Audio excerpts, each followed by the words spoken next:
អបសក្ដងដែរណាអកសបដនសអីថ្ងៃនេះខ្ញុំគឹមជ័យអនុដល់អគ្នាមកទីអីវ៉ៃបេកាស្កគ្រប់ម្ដងតោះចាំដឹងថាខ្ញុំលាបែបណាយើងទៅមើលទាំងអស់គ្នា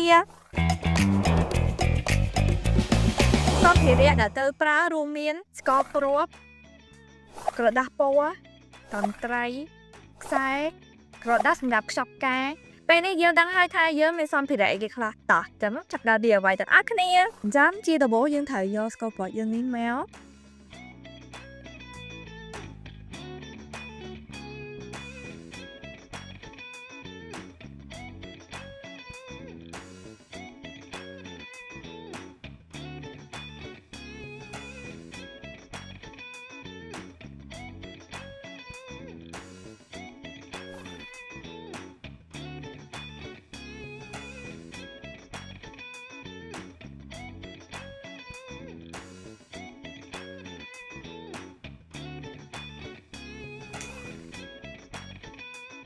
តបមកយើងយកกระดาษ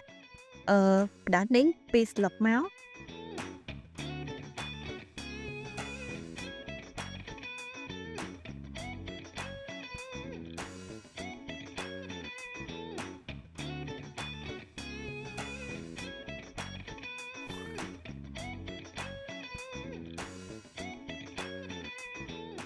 ពេលនេះខ្ញុំបាន DIY បែបកាស្កគ្រប់ហើយតើអ្នកអរគ្នាក៏ចាំមិនដែរ